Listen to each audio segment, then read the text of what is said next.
The following podcast is brought to you by the Johners Podcasting Network, found exclusively at WrestlingWithJohners.com.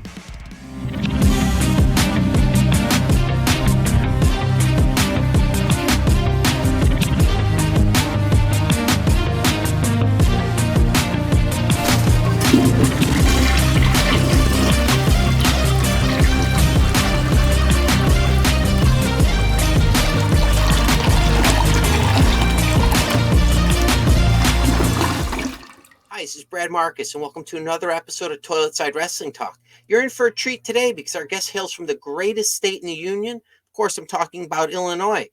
Trained at the Nightmare Factory and has wrestled at Premier Pro Wrestling, AEW Dark, shared the ring with the likes of El Mero Mero, Anakin, Dallas Mavericks owner Mark Cuban, Connor Core, and I could go on, but I won't. So I give you DeMarcio James.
How are you?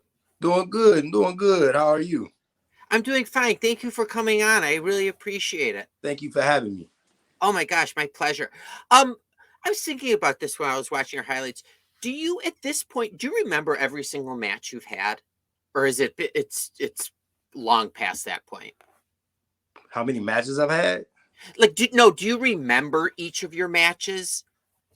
Or is it too hard at this point? Not every single one. Uh-huh. For the most part, I remember most of my matches. Okay. And then my other thing when I was watching that was prior to becoming or training to be a pro wrestler, had you ever picked up another human being, at least over your shoulders or over your head? No, I haven't. Okay. There's never been a situation prior to wrestling. Okay. Now, admittedly, and if you ask my wife, she'll back this up, that I'm not very smart as far as intelligence. Can you explain to me what Ambrosia Collective is? Because I read like the about and everything, and some words lost me, and that threw me off. So what is that? Ambrosia Collective is a brand. I don't know if you ever heard of C.T. Fletcher. I think so, yeah. Yeah, C.T. Fletcher and Mike Rashid. That's their brand. Okay. And a lot of their brands I use. I use a lot of their products. Okay. I would never refer anybody to something that I wouldn't use, Yeah. So like Ambrosia has a lot of natural ingredients in a lot of their products. Like everything's pretty much plant-based, vegan friendly, keto friendly, whatever diet you're using, it will be perfect for it. It would what's the word? It will coincide with your diet. Now, let me ask you: is this something that strictly athletes would use, or could like a nobody like me? Anybody can use it. Anybody can use the product. They have like vitamins and all kind of stuff like that. Antiviral pills, supplements. Yeah, they had this one that just came out not too long ago. It's an antiviral supplement. Oh, timely. Yeah, especially for this time and this time around with the. I wish I had that. I just came off COVID. It was awful. Really? Yeah, and I got vaccinated and boosted. Mm. It got really bad for a while, but I'm all good now. Glad you're good now. Yeah. All right. So you're from Illinois, correct? Yes. You grew up in Rockford? Yes. Rockford, Illinois. Okay. I was thinking about that today. Is Magic Waters still there? Yes. Oh, it Yes. is. Still there. It actually had gotten bought out by Six Flags. Oh, really? Yeah, Six Flags owns it now. It was the Park District. Now Six Flags bought it. Oh my God. Yeah, I haven't been there in years. Like I remember like the big pool, the wave pool, the water was like syrupy from like all like the gross kids and stuff in there, you know. Like you could pick up the water with your hands. Okay, so where is, just for the listener, Rockford is what, northwest of Chicago? It's yeah, about northwest. Yes. Okay. Chicago. And is it just like a middle class type place? Yeah, middle class. What was your neighborhood like? I grew up in a rough neighborhood. Really? Yeah, I grew up in a rough neighborhood. It's really bad now. Oh, okay. Why was it rough when you were growing up? Well, a lot of kids my age start involved with gangs and things like that. Yeah. It seemed like everybody that I was hanging out with, they all were gang members. Okay. Yeah, Are they constantly recruiting, like trying to recruit you? Yeah, you could say they was trying to recruit me, but they didn't impress me too much. Oh, okay. Yeah, they didn't impress me too much because, like, my father, who had passed 2 years ago, he had a street reputation, and that kind of followed me a little bit to where people didn't really bother me like that. Oh, okay. Did your dad grow up in that neighborhood? Yes, he grew up in the same neighborhood. Yep. Oh, wow. And what about your mom? Yeah, my mom grew up in Rockford as well. She grew up on the west. Well, she grew up on the west end. I grew up on the west side. She grew up on the west end. Okay.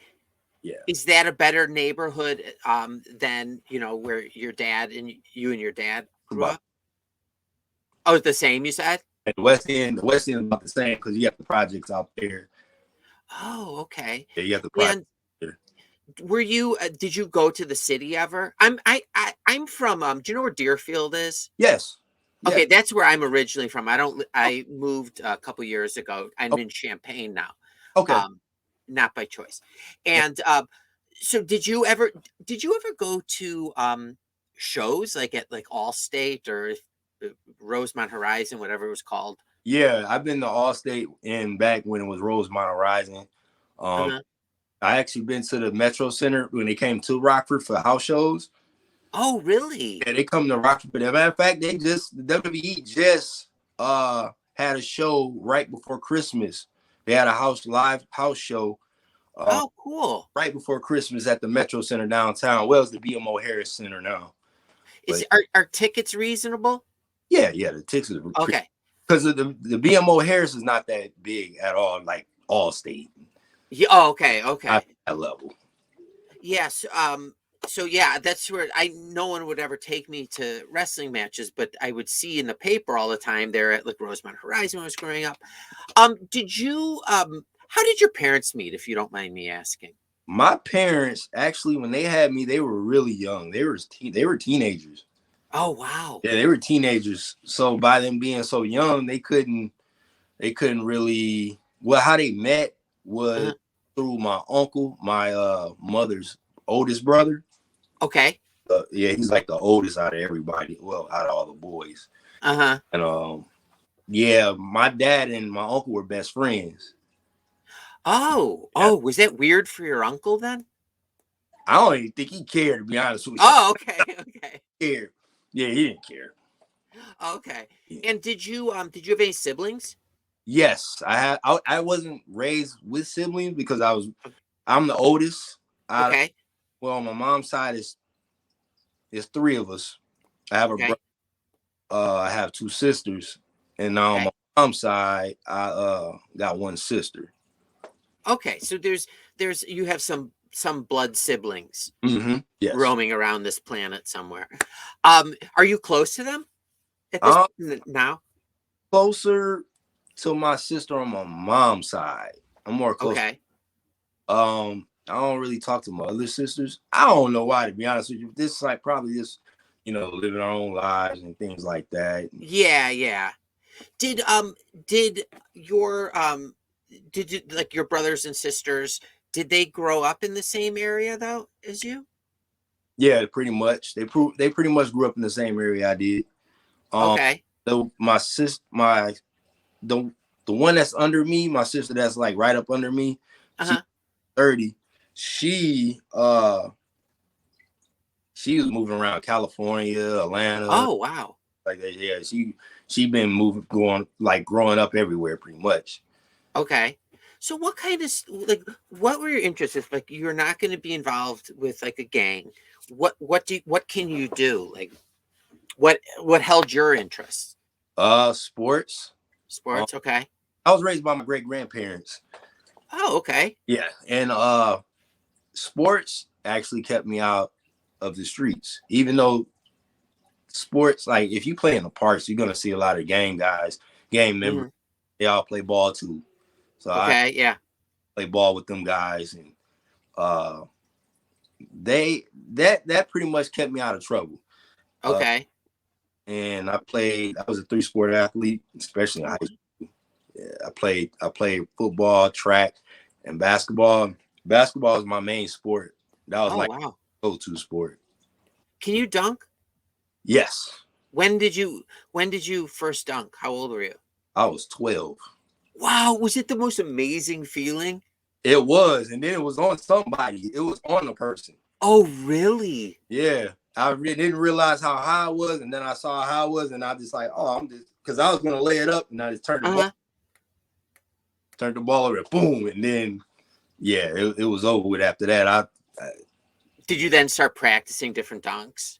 Yeah, I was pretty much the only kid in my neighborhood that had a basketball hoop. Really? Oh, so did everyone come over to you? Oh yeah, everybody came over. Everybody around the neighborhood came over. Oh wow! Hated it. She could. Oh really? Yeah, she's like, get all out of here. There's so many. I imagine. Yeah. So were your parents supportive of you? Doing sports and everything, and not getting yourself in any type of hot water. My dad was in and out of prison, incarcerated. Okay. So he wasn't really around at all when it came to sports. He was around my life when he was out, but when it came to me being in sports, especially in high school, he was gone the whole entire time I was in high school. My mom was supportive. Okay. Yeah. Grandparents, by the time I got in high school, because they the ones that guided me into sports. Yeah. They got me into sports probably because I was too hyper. They wanted me to burn my energy and all that somewhere. Yeah, totally. That kind of thing. And it was actually the best thing that happened, That's how I found that I had some kind of gift.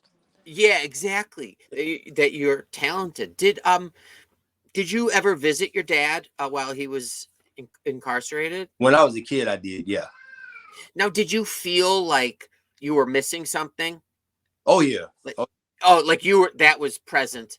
Yeah, that because my great grandparents were old. They were old during my teenage. So they really couldn't go anywhere with me. They really watched me play ball, things like that. They discipline you at all? No, I didn't really. I really wasn't a bad kid to get that discipline. Mainly because I always was distracted within sports, whether video games, things like that. Because I was a video gamer too. Then I still play it. I still play. Yeah. Oh yeah. Me too. When I discovered that you could do franchise mode on NBA 2K22 on the Switch, shit, it was over.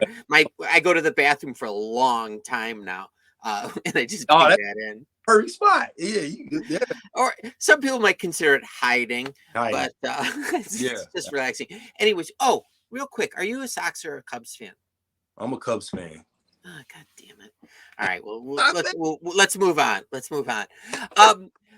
So, were you a good student?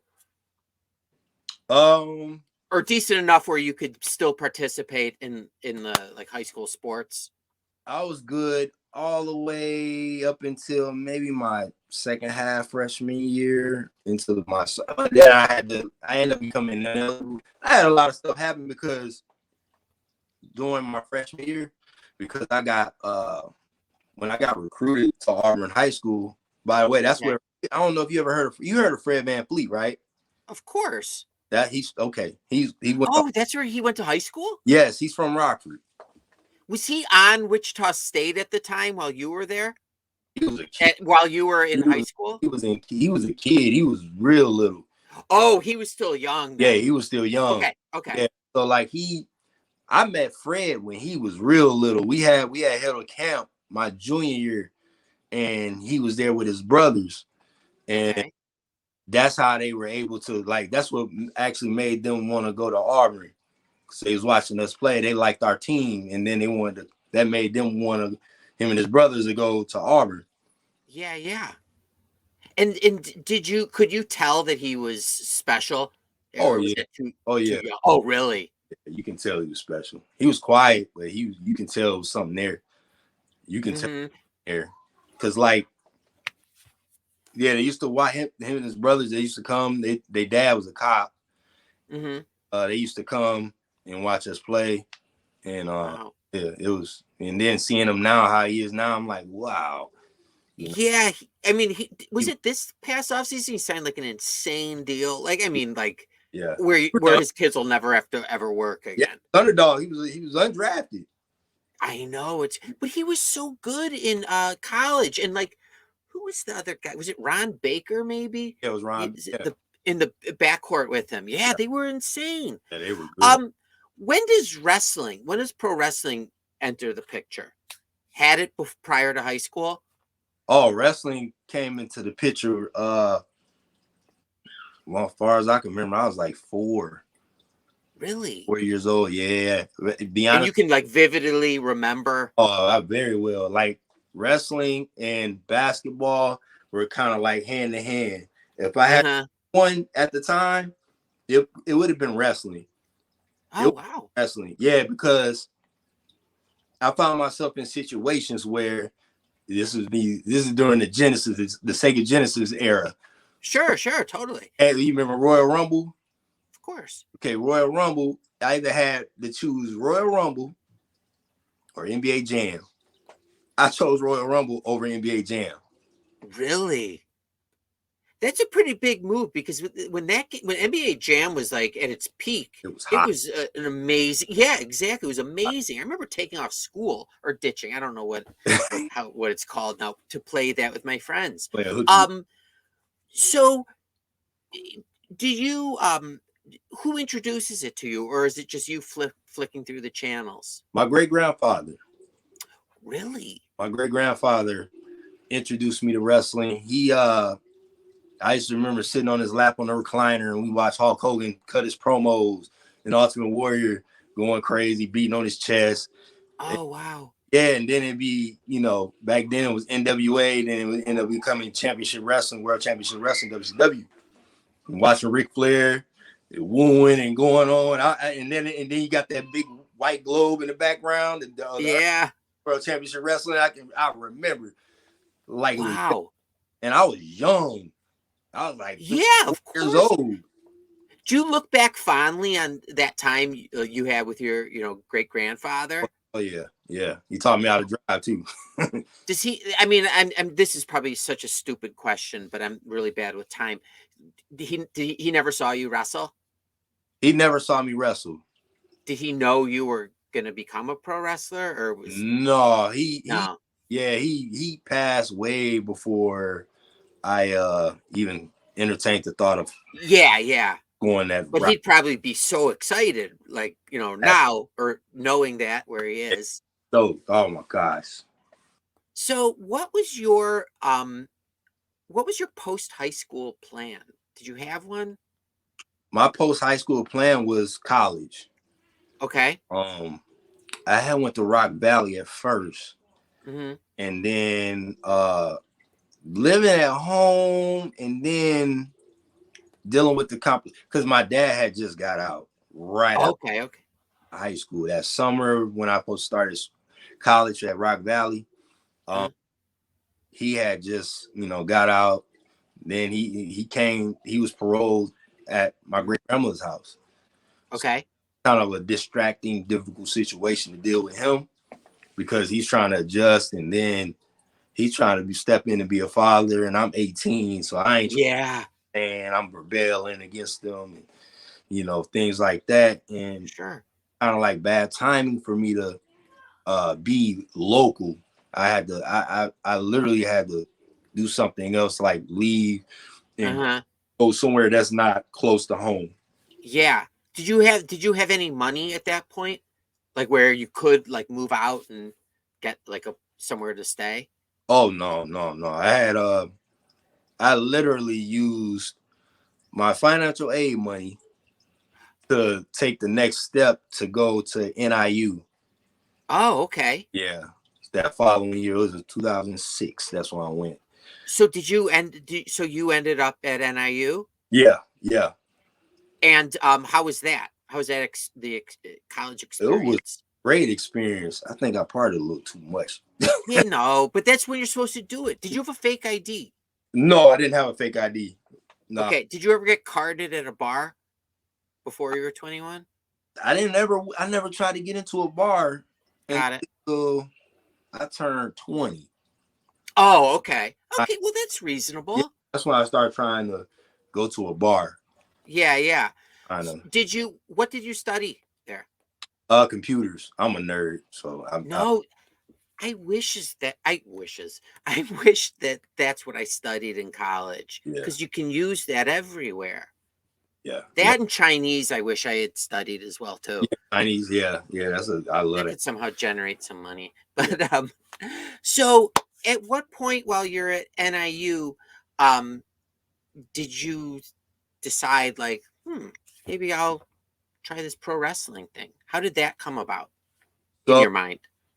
Well, I didn't finish college because it was kind of the same shit. I couldn't afford to go to college.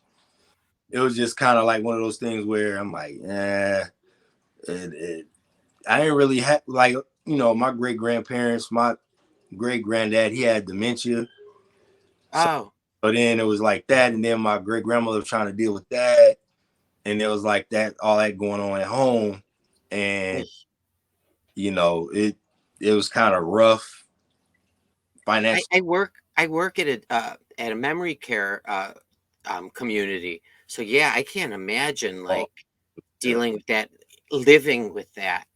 Yeah, so I was still dealing with that, and living in the dorms was so expensive. And if I had the money, I would have actually had a scholarship. Really? That 1 year, because when I walked on, the scholarships were taken. They didn't have any more to offer. So then I'm just like hoping somebody become ineligible or something where I get in on it. But and then I couldn't stick around long enough to get that reward because of finances. Yeah. Yeah. So, that's hard. So so you're at a crossroads at that point. What did you do? What I did was I went into the workforce. Okay, yeah, it makes some money. Went to the workforce. Time started to pass along, and then I was still playing basketball. I was playing against a lot of guys that went overseas, and cool. They played overseas and things like that. And so like good competition. Yeah, I was playing top-notch competition, an adult league, things of that nature. And the thing was, I got to a point where I'm like, this basketball thing ain't going anywhere. And I'm starting to get older. Yeah. With things like that, but I'm starting to get burnt out on not getting anywhere with it. So then one day I was like, yeah, I'm done with basketball. Put the basketball and the sneakers up. Yeah, and then I'm like, you know what? Because at that point I started working out. Okay. I started put a little size on, and Mm-hmm. all of a sudden, I was like, man, maybe I should try this pro wrestling deal, because I know compared to 15 years ago, we have a lot more schools now available to us. Yeah. Everywhere. It wasn't like that. It was more like kind of secretive back in those days. Mm-hmm. So like now it's like there's schools everywhere, all across. Yeah. You can put in like wrestling schools near me as Google, and there's like 50 zillion things. Exactly how I found, one wrestling school. And this was before the Nightmare Factory. Yeah. So had you still been following wrestling all those years? Yeah. Yep. Okay. So before Nightmare Factory, Mm-hmm. so that was the first place you trained? That was the second place I trained at, the Nightmare Factory. No, but before that was before I went to this place called Premier Pro Wrestling in Woodstock, Illinois. Guy that's running this name is Randy Ritchie. Okay. And Randy Ritchie, he has experience with. He's been in the WWE before. He also was with the Ring of Honor. He played a backstage role at TNA. Oh, in the early. So he's been around, like the early big time pro wrestling. Right. He's been in the early days of TNA. Yeah. Yeah. So he's been around the business. Okay. For some years, for 30 plus years, and that's where I started training. And it was. How did you find him? I googled it. Oh, okay. Yeah, wrestling schools near me, and his school popped up first, and that's why I got my feet wet at. Now, is it expensive to start out? That particular school wasn't expensive. It was very affordable, reasonable. They work with you. Okay. On your financially. Oh, that's nice. Yeah, they work with you. Yeah. Did you? Okay, this is, and I've asked this before. And so don't take offense to it. What made you think at the time that, like, oh, I could be a pro wrestler? Like, what were you like hanging your hat on? I still got my abilities, my athleticism. So yeah. Put that to use. I don't want to go to waste. Totally. Because basketball, you put to the side. Yeah. Were you nervous, like before like your first day of training? Yeah, I was kind of nervous. Okay. Like any other sport, you're gonna go through the ringer with conditioning and. Yeah. Tell you. By me playing all three sports, training for wrestling is like the most difficult. Really? Yeah. It's the even all the running you would do in track and the basketball. Like, geez. All right, that says something. Had you ever been in a wrestling ring prior to your first day of training? No. I'd never been inside of a ring. That was is that a cool feeling, stepping in for the first time? It was surreal. It was like and then I'm kind of like, I can't believe I'm in an actual ring. This is a real ring. Yeah. What's your first instinct to do? Is to hit the ropes? Yeah, I'm like, I'm gonna hit the ropes, but I don't know how to do it properly. So I'm like feeling it. I'm like, it's kind of springy a little bit, but I'm like, huh. And before we took any kind of bumps, anything, we did this thing called every drill is based off WWE's drills down at the PC in the performance center. Okay. So everything we did was WWE stuff. So like the up downs, the grape squishers, which is oh my gosh, that was like a blow up drill. That's what they blow you up on. They had you do that for the first 2 weeks. Depending on grapes in reference to like your balls. What, grape squish? No, grape squish. I was like, what? They're hitting you there? It's like you're in stationary, but you're moving your feet up like hot, like. Oh, got it. Yeah, got it. Phrases like yeah. And was your cardio okay? My cardio doing that? My cardio was good, but doing that, I felt my muscles locking up. Oh, really? Yeah, I'm like, what the heck? it killed me the first day. Next day, my body, I was fine. Oh, that's pretty quick too. Yeah, I was fine after that. Did you, like, early on in the training, were you losing weight like from training, and like did you have to compensate like your eating? I wasn't that big when I started. I wasn't the size now. Mm-hmm. I was thin, but I was cut. But yeah, I started to feel like I'm losing weight. Yeah, because I have a fast metabolism. I'm like, oh boy, I'm losing weight quick. Yeah, yes. I had to eat more. Things And like. do you have to start eating healthier? Like, is there someone who like says, "Hey, you should be eating these kinds of foods and these vegetables"? I was already eating healthy. Okay. Yeah, I was already eating healthy. By that time I was already health conscious. Oh, okay. Oh, so that started early. Yeah. I was. So, did you have a first match prior to Nightmare Factory? Yes, I actually. Okay. To be honest, I have like at least close to 100 matches under my belt before the Nightmare Factory. Wow. Yeah. And do you remember your first one? Yeah, I remember my first match. Yeah. Are you proud of your first match? I did better than what I expected. Oh, okay. Okay. So the morning of your first match, did you wake up being excited or nervous? Oh, I was nervous as hell.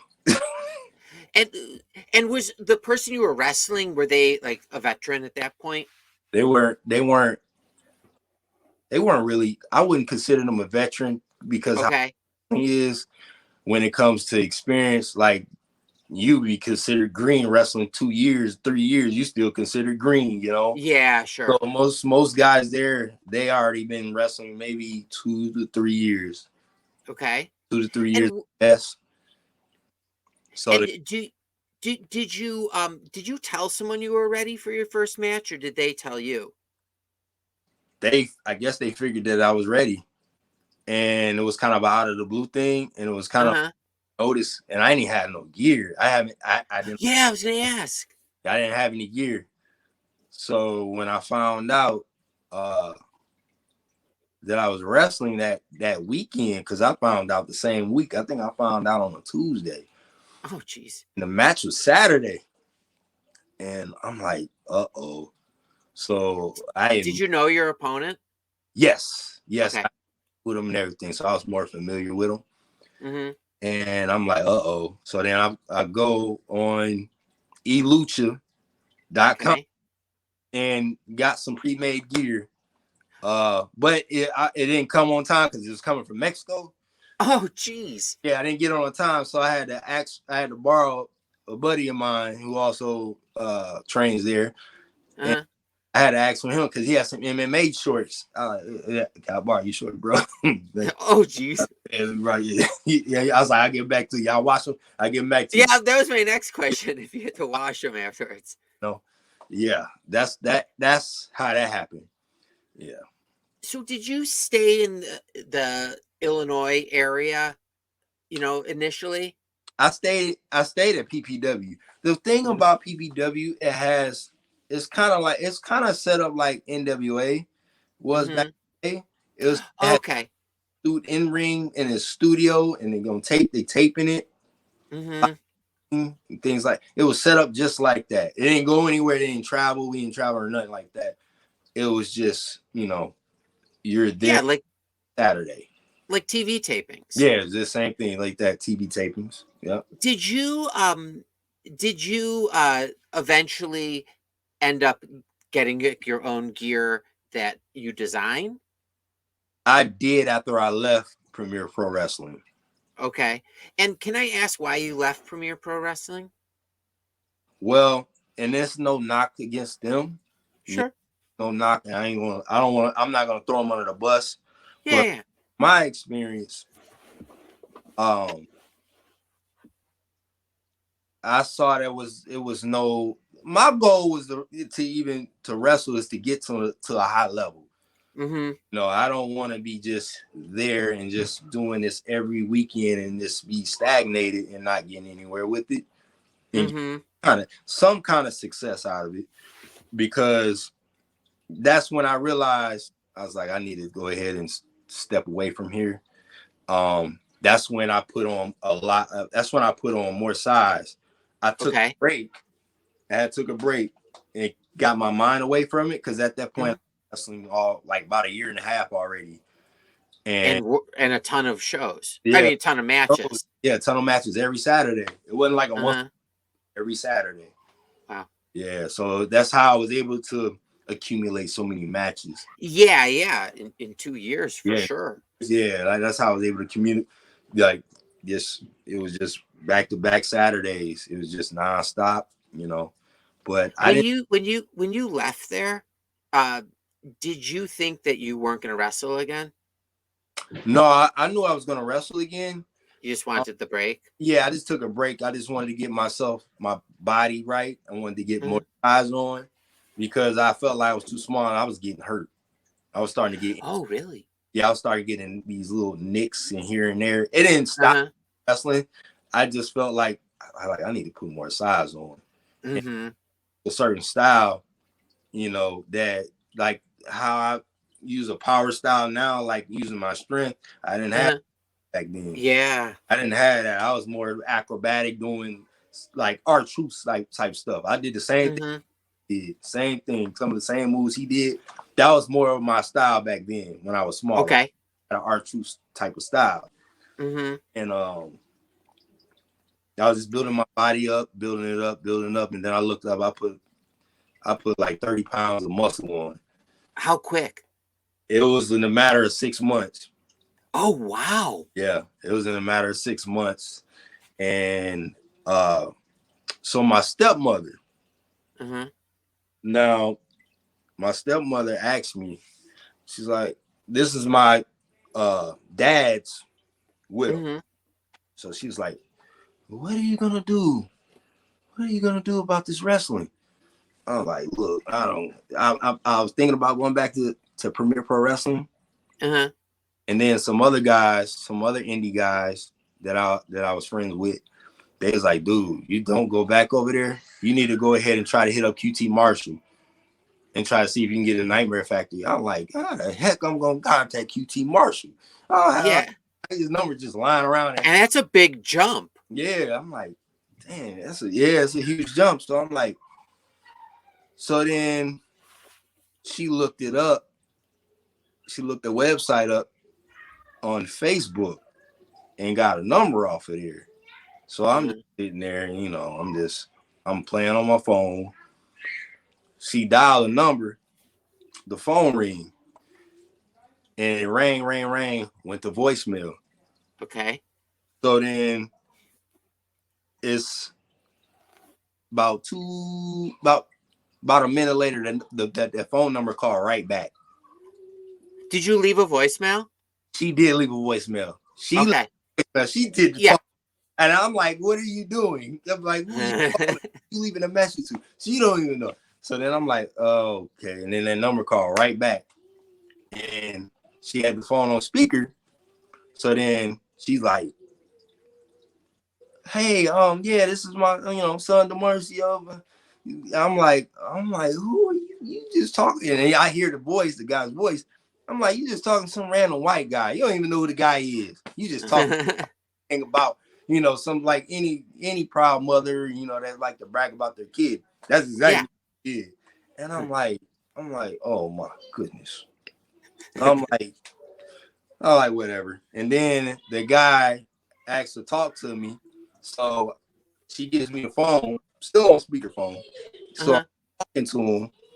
And then I'm like, I know this voice. This voice sounds awfully familiar. So I'm thinking, it registered. I'm like, this is QT Marshall on the phone. Wow. I was like, this is QT Marshall. So we talking, and I'm like, oh my goodness. So we were going back and forth. I didn't get starstruck or anything like that. I just, been talking to him, and he was like, we get off the phone. He initiated a text message. He was like, what's your in-ring name and all this? So I tell him, and he looked me up on YouTube. And he was like, "You have an amazing look. We'd love to have you come down here and train with us." I'm like, "What?" I was like at all. I'm like, wow. So then everything like, but see, the thing is, I'm at a point now, at that point where I have an established job. Yeah, I was going to ask you about that. Yeah, so I'm working for a Chrysler supplier. Okay.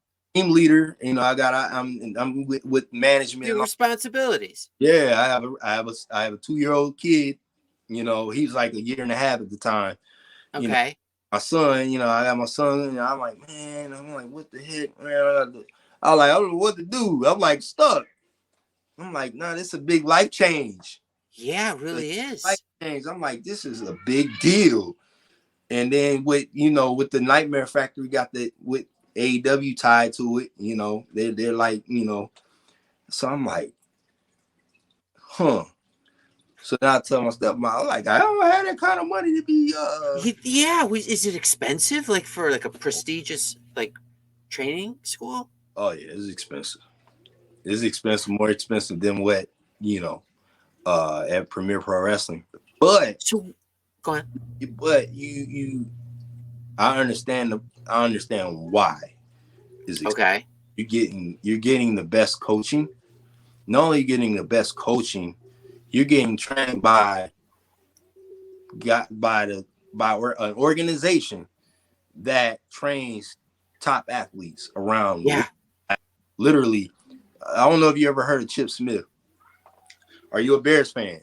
Yes, of course. Okay, so the guy that trained Brian Urlacher throughout his whole career. Okay. Training us.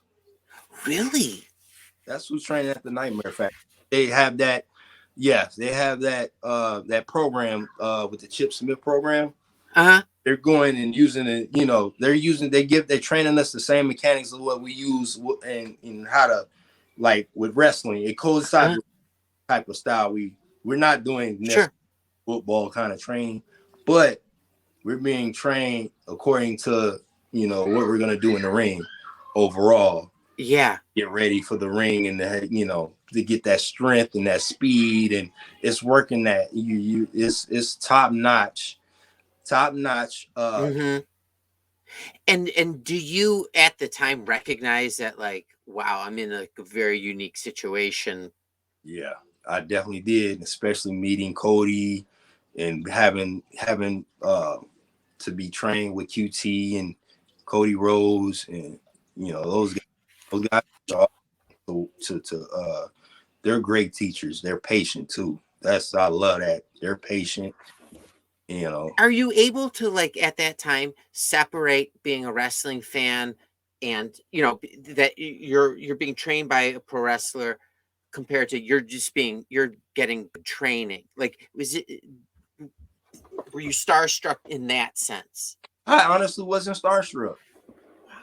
I wasn't starstruck. I don't really get starstruck. Maybe oh yes, but now I don't really get starstruck. I got real comfortable with QT and Cody real quick. Oh, okay. I got comfortable with them. I didn't feel nervous. They tell me something, they tell me to do something.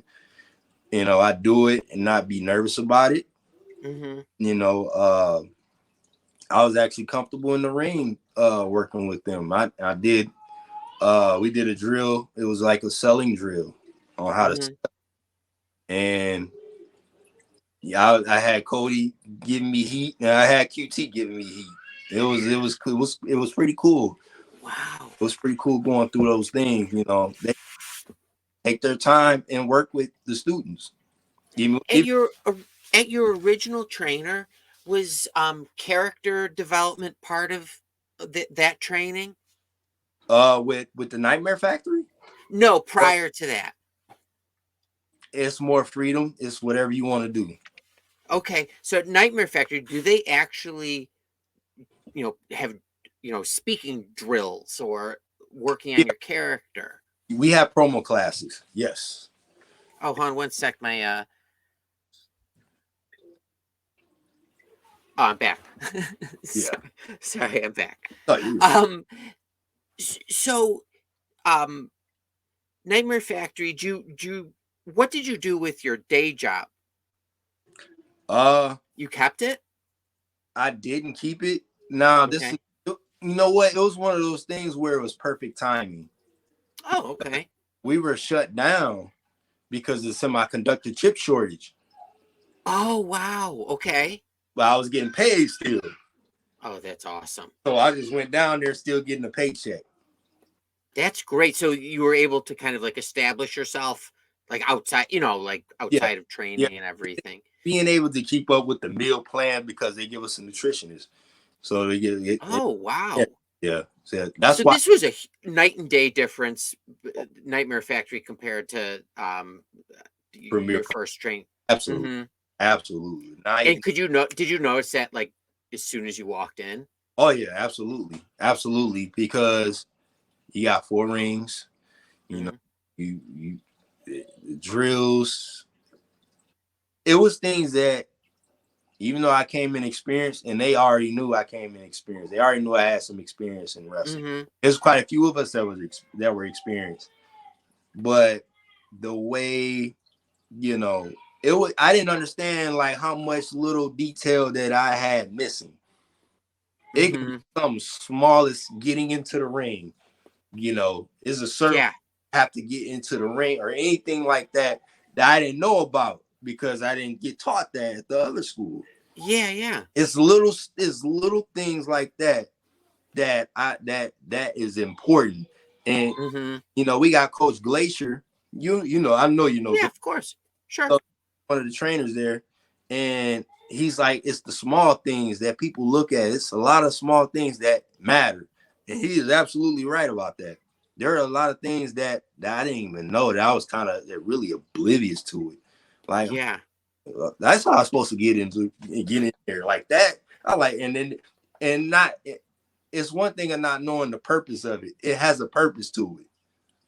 Yeah, there's a reason. Everything's got a reason. Yeah, there's a reason behind all of it. So that it was more the only thing that I had a struggle with by me being so experienced. I literally had to humble myself, if you will, and try to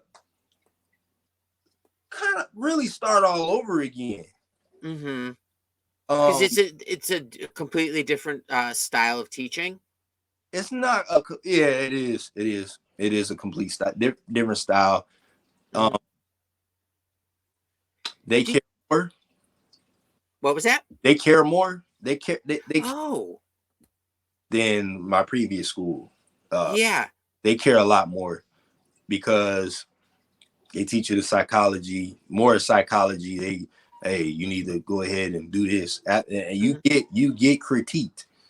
You literally, I didn't get critiqued like that where I was at. So I don't know what I was if I did. Yeah. If I go and ask it because I want constructive criticism, if I don't, I'm an ask.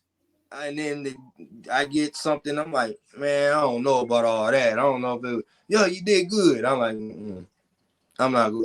I kind of don't. There's something I did. So I did something wrong. I'm still green. I did something wrong. Yeah. There's got to be something wrong. I didn't get that over there. So when I go over there, I end up picking bad habits up by that happening. And then those bad habits that I had, they were getting fixed and getting corrected. Hey, you got this bad habit of doing this. Start doing this. And then it was more so. And were you able to make those changes, in yourself to get better that they're critiquing?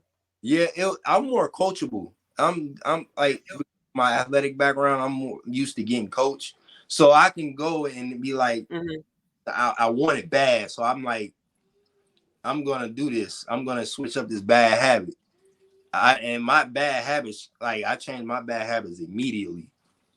Oh, that's great that you're able to do that. Yeah, it was challenging, because I had to put it in my head, like stop doing that. Now, is your child still in Illinois at that point? Yes. Okay. Was that difficult, like being away? Yeah, it was difficult. Yeah, I imagine. Do you have to a new wrestler, a wrestler who's training, do you have to like in your mind pattern yourself after somebody? It's kind of easier doing it that way. Okay. Did you? Yeah, I have different mixtures of guys that I watched.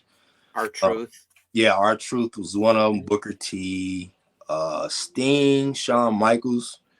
Okay. Yeah, those guys. Hulk like Hogan. Legends. Yeah, like even Hulk Hogan. I was a Hulkamania fan, of Ultimate Warrior guy. You know that in that era. No, I know what you mean for sure. More of an Ultimate Warrior guy because he had that cool neon look with the face. And then Sting, which WCW, I love Sting. Booker T had that charisma. Shawn had that charisma and made you believe. Did you when did you start thinking about like your character? And like starting to develop that? My character is more so of I kind of changed it compared to where I was. I didn't have when I was at PPW, I didn't really understand my character. I didn't know where to go from a character standpoint. Okay. Really know at that point. I didn't know what direction to go to, even though wrestling all the time. But I didn't want to steal and be just like somebody else. I wanted to you can take a little bits and pieces from each guy, each wrestler, and your own. That was the hard part because I'm like, this guy doing this though, and this guy, modern day wrestler. I mean, he kind of I'm like, I don't want to be like. So it's kind of challenging, Yeah, it sounds like it. It's like a puzzle. Yeah, it's like a puzzle. I'm like, well, okay, I'm gonna go this route. And when I did the Nightmare Factory, I kind of made up my mind. I was like, I want to go heel. I want to do heel because I've always been a baby at PPW at Premier Pro Wrestling. And I think I'm like, it was hard to be a baby face. It was hard because you always have to be mindful, even though like I'm so green, I'm still getting, I'm not leading no matches. That's another thing where the Nightmare Factory helped me out a lot. It helped me teach. It helped me. It gave me the ability to lead. Gave me the ability to lead a match. Okay. Because I didn't know how to do it, but since I was experienced and I know it was like a light turned on, so I'm like, okay, and I adjusted pretty quickly in leading. So like you had all the skills were in place. You just had to like put it together and focus it. Yeah, I had to focus it. Okay. That being at the Nightmare Factory, my experience there is more so of your workout because I did my own workout routines in the morning. Eat, go to the Nightmare Factory strength and conditioning program. Hours out besides doing so I had a total of 4 hours of weight room work. Then doing in-ring work for 2 hours. Are you exhausted at that point? Like I ain't gonna lie, I could barely walk at nighttime. Yeah, imagine. I can barely walk. As soon as I get home and my body starts to cool down, I'm limp. But then you feel fine the next morning? Yeah, I feel better. Yeah. My recovery was pretty quick because of, my diet and healthy and eating healthy. So that wasn't even a big thing for you because you've been eating healthy for a while and taking care of your body. Yeah. So did AEW Dark come out of your relationship with QT and Cody? Or was that something completely separate? It came together. Okay. But I wasn't sure if I was gonna get on Dark or not at that point in the middle of the whole Nightmare Factory 12-week program. Yeah. I wasn't sure if I was actually gonna go. But then I'm like, well, we'll see what happens. Sure. So then how I found out I was gonna go on Dark right after the showcase. I shot a text to QT The guy asked him for his honest opinion. I said, yeah, do you think I have what it takes? In your honest opinion, because I have a lot of respect for your input. Yeah. You know, in your opinion, do you think I have what it takes to be on AEW? He shot me a text right back and was like, oh, we got you scheduled for this. I'm like, what? I wasn't expecting that at all. I'm like, is it exciting, or does it make, how quickly does it turn from excitement to being nervous, or does that even happen? I honestly wasn't nervous at that point. It was like kind of like, I was like, what? I was shocked. You know, I wasn't expecting to hear that so soon. Yeah, seriously. It was like soon. It was like the next month. So, like, do you train for that month specifically for that? Like, knowing this is where I'm going to, be on national TV, or, be accessible to all wrestling fans. Mm-hmm. Yeah, I train.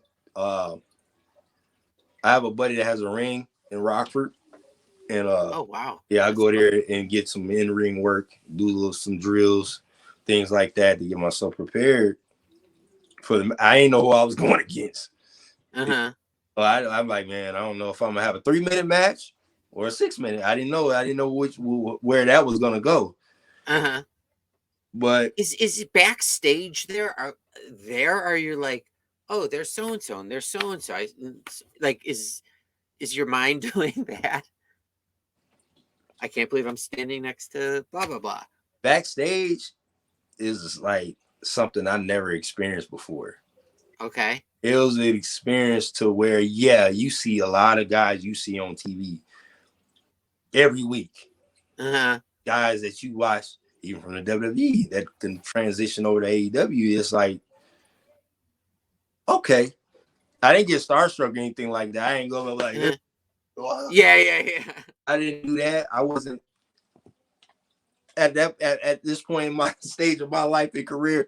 I won't get starstruck. It's just that I have a casual conversation, with guys like Dustin, Arn Anderson, all those guys are backstage. Adam Cole, Bryan Danielson. They're so down to earth that I was taking some promo pictures, and Bryan Danielson was cracking a joke. He's like, yeah, show those muscles, this and that. He over here cracking jokes over there up the side. I'm like, what? He took a picture of me laughing.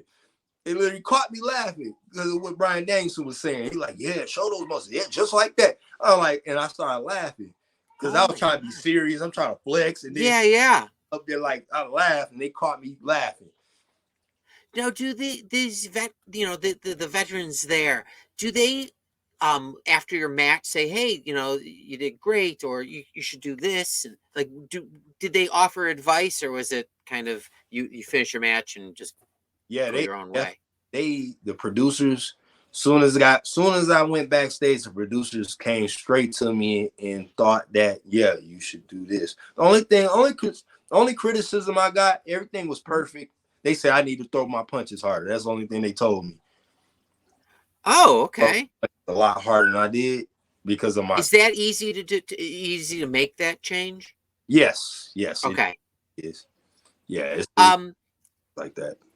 Now, as of right now, are you away from your child, or is your child, do you live with?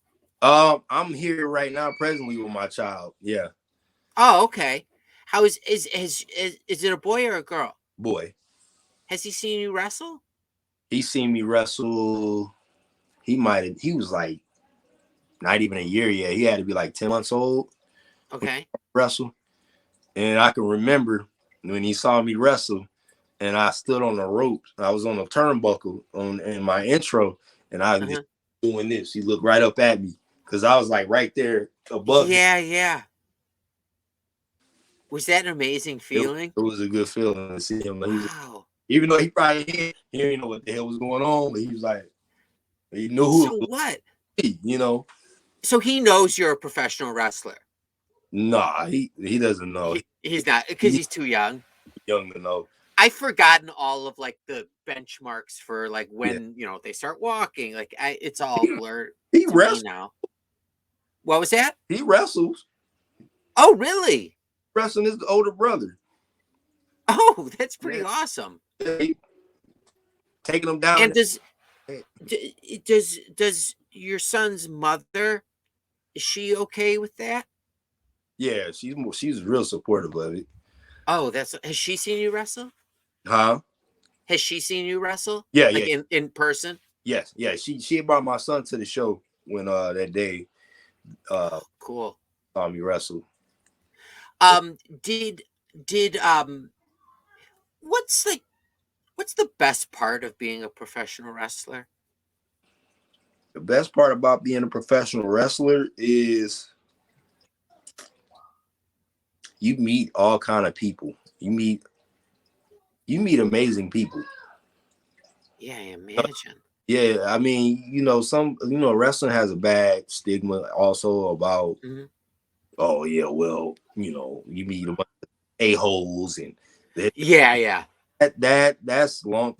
Has long sailed. That's gone. That's back. That's probably back in the old days, like WWF days, and yeah. Guys, the business is so much different now. Like you got a bunch of guys and girls who are down to earth, and if you got advice, you want to give them actual advice. They're more than happy to give you advice. If you have, they're not nervous that like if I tell him this that he's gonna pass me. Yeah. See, they're not like that, especially with AEW. AEW, if I had asked for advice or anything like that, they would be more than willing to give it to me.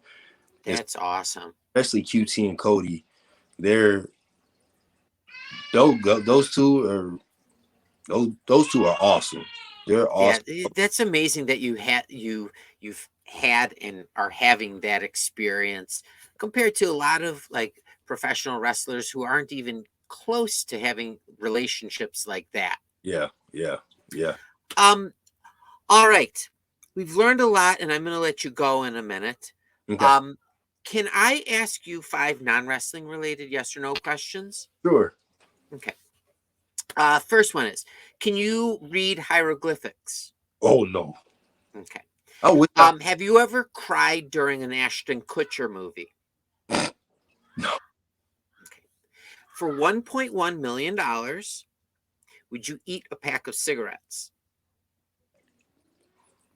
I don't even know if I'd be allowed to eat a pack of cigarettes then. If that's the case, I probably... Yeah. $1.1 million. I'll try. Okay. Are you scared of Eskimos? No. Okay. And finally, you're doing awesome. Is there a circumstance where you would change your in-ring name to Sweetie Pie? No. No, never have. All right. Well, that was 5 for 5 in my book. You did fantastic. Thank you. Do you have any more bookings in the near future? I'm going down to Orlando for AEW taping this Saturday. Oh, cool. Yeah. Are you gonna wrestle? Yeah. I don't know if I'm gonna wrestle, but I'm a wrestler. Yeah. Yes. Oh, that's awesome. Is that exciting? Yeah, because I literally got an email on the 1st, like of January. Right, like right after midnight. I'm like, oh, okay. I need to get everything I need to get together. Okay. Yeah. Oh, that's amazing. So you'll be down there. Was it next month? You said? This Saturday. This Saturday. Oh my God. Oh, that's awesome. All right. Well, congratulations on that. That's a big deal. Yeah. All right. Well, thank you so much for coming on. It was great listening to you. And I wish you nothing but success and health. Obviously, comes before that. But anytime you have something to say, you're welcome to come on. Thank you for having me. It was truly my pleasure. You take care, and hopefully we'll talk soon. Yes, definitely. You take care. All right. Thank you.